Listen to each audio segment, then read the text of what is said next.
নমস্কার বন্ধুরা, অপর্ণাস কিচেনে আপনাদের আরও একবার স্বাগত। আজকে আমি আবারও হাজির হয়েছি নতুন আরও একটা রেসিপি নিয়ে। আজকে আমার রেসিপি ফুলকপির রোস্ট। ফুলকপির রোস্ট বানানো একেবারে সহজ এবং খেতেও খুব অসাধারণ। তাহলে চলুন রেসিপিটা শুরু করে নিই। বড় সাইজের ফুলকপি এখানে ব্যবহার করবেন না, যতটা সম্ভব মাঝারি বা ছোট সাইজের ফুলকপিগুলো নেবেন, তাহলে পিসগুলো রাউন্ড শেপের হবে। আর যদি বড় সাইজের ফুলকপি নিয়ে নেন তাহলে সেক্ষেত্রে কিন্তু পিসগুলো বড় বড় হয়ে যায়, আপনাকে 4 ভাগ করে কাটতে হবে, দেখতে কিন্তু সেটা ভালো লাগে না।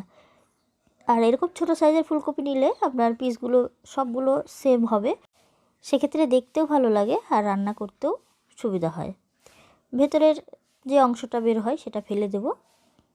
প্রথমেই একটা কড়াইতে তেল গরম করে নেব, আর সেখানে দিয়ে দিব পেঁয়াজ। আমি এখানে পেঁয়াজগুলোকে 4 ভাগ করে কেটে নিয়েছি। মোটামুটি 4 থেকে 5টা পেঁয়াজ এখানে ব্যবহার করছি, ছোট সাইজের 2টো ফুলকপির জন্য। অবশ্যই খেয়াল রাখবেন গ্যাসের ফ্লেমটা যেন একেবারে কম থাকে। দিয়ে দিচ্ছি 8 থেকে 10টা কাজু, আর 1 মুঠো দিয়ে দেব কিশমিশ। পেঁয়াজগুলোকে খুব বেশি ভাজতে হবে না, একটাকে অল্প ভাজলেই চলবে। দিয়ে দিচ্ছি কিছু জারমগজ, এগুলো আগে থেকে ভিজিয়ে রাখা ছিল। খেয়াল রাখবেন পেঁয়াজের কালারটা যেন লাল না হয়ে যায়। লাল হওয়ার আগেই এটাকে আপনার জল দিয়ে দিতে হবে। এবার এখানে দিয়ে দিচ্ছি জল, পরিমাণ মতো জল দিয়ে এটাকে বেশ কিছুক্ষণ সিদ্ধ হওয়ার জন্য ঢাকা দিয়ে দেব।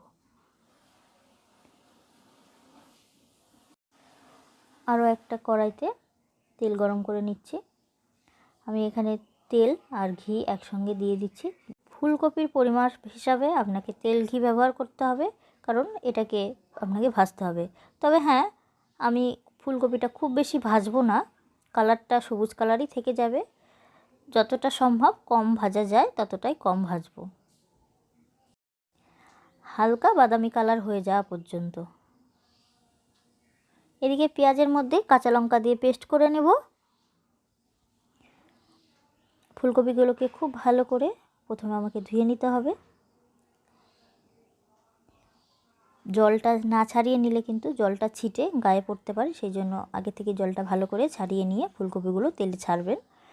আর এভাবে এপাশ ওপাশ করেও যদি উল্টে ভাজেন তাহলে ফুলকপিটা দেখতে খুব সুন্দর লাগে, আর ওটা ভেঙে যাওয়ারও ভয় থাকে না। সেই জন্য সাবধানে আস্তে আস্তে করে ফুলকপিটা ভাজতে হবে। এদিকে আমার দেখতে পাচ্ছেন সেদ্ধ হয়ে গেছে পেঁয়াজ। ঝালের জন্য কয়েকটা কাঁচা লঙ্কাও দিয়েছি, একসঙ্গে পেস্ট করে নেব। ফুলকপিগুলো ভাজা হয়ে গেছে, তুলে নিয়ে দিয়ে দিচ্ছি গোটা মশলা ফোড়ন। এখানে আমি দেব দারচিনি, লবঙ্গ, এলাচ, জাবিত্রী, শুকনো লঙ্কা, এসব আমি দিয়েছি। দিয়ে দিচ্ছি 1 চামচ মতো আদা পেস্ট, আর দিচ্ছি 1/2 টেবিল স্পুন তার সঙ্গে রসুন পেস্ট। এটাকে আমাকে কিছুক্ষণ ভেজে নিতে হবে, খুব বেশিক্ষণ ভাজার প্রয়োজন নেই। হালকা বাদামি কালার হয়ে গেলেই আমি বেটে রাখা পেঁয়াজের পেস্টটা এখানে ব্যবহার করব। সমস্ত পেঁয়াজের পেস্টগুলো এখানে ব্যবহার করব। আর অবশ্যই মনে রাখবেন গ্যাসের ফ্লেমটা কম রেখে এখানে আমাকে এটা কষিয়ে নিতে হবে। প্রসেসিংটা একেবারে ইজি। হয়তো দেখে মনে হচ্ছে যে একটু ঝামেলার, কিন্তু ঝামেলার কখনোই না। অবশ্যই বাড়িতে একবার ট্রাই করে দেখবেন, আশা করছি খেতে অসাধারণ, একেবারে বিয়েবাড়ির মতো। মশলাটা কিছুক্ষণ কষিয়ে নিয়ে এখানে দিয়ে দিলাম জিরে এবং ধনের গুঁড়ো। এগুলো আমি 1 থেকে 1.5 টেবিল স্পুন মতন ব্যবহার করছি। আর দিয়ে দিচ্ছি 1 টেবিল স্পুন মতন লাল লঙ্কা গুঁড়ো। কাশ্মীরি লঙ্কা দেওয়ার এখানে কোনো প্রয়োজন নেই। আর তার সঙ্গে দিয়ে দেব স্বাদ অনুসারে লবণ।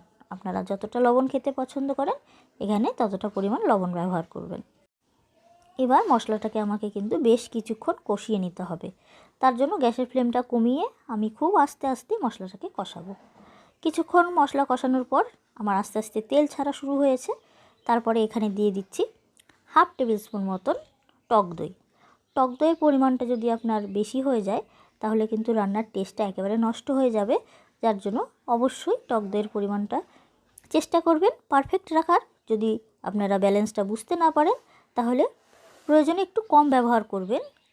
বেশি ব্যবহার করলে কিন্তু খাবারের স্বাদ এখানে নষ্ট হয়ে যেতে পারে। মশলাটা আমার ভালো করে কষানো হয়ে গেছে, তেলগুলো দেখতেই পাচ্ছেন বেরিয়ে আসছে। এবারে এখানে একেবারে বিয়েবাড়ির স্টাইলে, বিয়েবাড়ির মতনই টেস্ট আনার জন্য দিয়ে দিচ্ছি গরুর দুধ। প্রায় 250 ml মতো আমি গরুর দুধ ব্যবহার করেছি। আপনাদের কাছে যদি গরুর দুধ না থাকে তাহলে আপনারা জলও ব্যবহার করতে পারেন। এবারে এখানে আমার গরুর দুধেই যথেষ্ট নয়, যার জন্য আমার একটুখানি জল প্রয়োজন আছে, তার জন্য আমি এখানে সামান্য একটু জলও ব্যবহার করব। ঢাকা দিয়ে কিছুক্ষণ এটাকে আমি ফুটতে দেব। এই জলটা আমি যেটা পেঁয়াজটা সেদ্ধ করে রেখেছিলাম জল, সেই জলটা ব্যবহার করছি। এক্সট্রা করে কোনো কাঁচা জল আমি ব্যবহার করছি না। যেটা পেঁয়াজ সিদ্ধ করে যেটা রাখা ছিল সেই জলটা আমি রেখে দিয়েছিলাম, সেই জলটাই আমি এখানে ব্যবহার করলাম। এবারে এটাকে ঢাকা দিয়ে বেশ কিছুক্ষণ ফুটতে দেব, তাহলে ঝোলের পরিমাণটা বেশ একটু ঘন হয়ে আসবে। তারপরে এখানে ভেজে রাখা ফুলকপিগুলো ব্যবহার করব। আমার এই রেসিপিটা আপনাদের কেমন লাগছে অবশ্যই কমেন্টে জানাবেন। ভালো লেগে থাকলে লাইক, শেয়ার, কমেন্ট অবশ্যই করবেন। বন্ধুদের সাথে অনেক অনেক শেয়ার করুন। আর যদি নতুন বন্ধু হয়ে থাকেন তাহলে আমার চ্যানেলটা অবশ্যই সাবস্ক্রাইব করুন, এরকম আরও মজার মজার নানান রেসিপি পাওয়ার জন্য। আমার চ্যানেলের সমস্ত ভিডিওগুলো দেখার জন্য আমার চ্যানেলটাকে ফলো করুন। নতুন রেসিপি যদি জানতে আগ্রহী থাকুন তাহলে অবশ্যই কমেন্ট সেকশানে কমেন্ট করে জানান। আমি অবশ্যই চেষ্টা করব খুব তাড়াতাড়ি আপনাদের রেসিপিগুলো করে দেখানোর। সবশেষে এখানে আমি ব্যবহার করব গরম মশলা পাউডার। 1 টেবিল স্পুন মতো গরম মশলা পাউডার এখানে দিয়ে দিচ্ছি। আপনারা চাইলে একটু কম পরিমাণেও দিতে পারেন। আমি এই রান্নায় কোনো ঘি ব্যবহার করছি না শেষে, কারণ ফুলকপি ভাজার সময় আমি অলরেডি ঘি দিয়ে দিয়েছি। এবং সবশেষে দিচ্ছি বিয়েবাড়ির মতন গন্ধ নিয়ে আসার জন্য সামান্য গোলাপ জল। জলের পরিমাণটা যদি খুব বেশি হয়ে যায় তাহলে কিন্তু গন্ধটা একেবারে উগ্র হয়ে যাবে, সেক্ষেত্রে ফুলকপির রোস্ট কিন্তু আপনার ভালো লাগবে না খেতে। তো যদি আপনি মনে করেন যে না, আপনি পরিমাণ বুঝতে পারছেন না বা আপনি সেরকমভাবে পছন্দ করেন না, তাহলে এটাকে স্কিপ করবেন। এটা দেওয়ার কোনো প্রয়োজন নেই, এমনি অসাধারণ লাগে এটা খেতে। আমার মতো রেসিপি বাড়িতে বানিয়ে অবশ্যই একবার দেখবেন। এই রেসিপিটা আপনারা যে কোনো পরোটা, নান, ফ্রাইড রাইস, পোলাও এর সঙ্গে খেতে পারেন। আবারও বলছি, ভালো লেগে থাকলে লাইক, শেয়ার, কমেন্ট অবশ্যই করবেন। আর নতুন নতুন ভিডিও পাওয়ার জন্য আমার চ্যানেলটাকে ফলো করবেন। আপনারা সবাই ভালো থাকবেন, সুস্থ থাকবেন। আবারও আপনাদের সঙ্গে দেখা হবে নতুন অন্য কোনো রেসিপি নিয়ে। আপনাদের সবাইকে অনেক অনেক ধন্যবাদ আমার রেসিপিটা শেষ পর্যন্ত দেখার জন্য।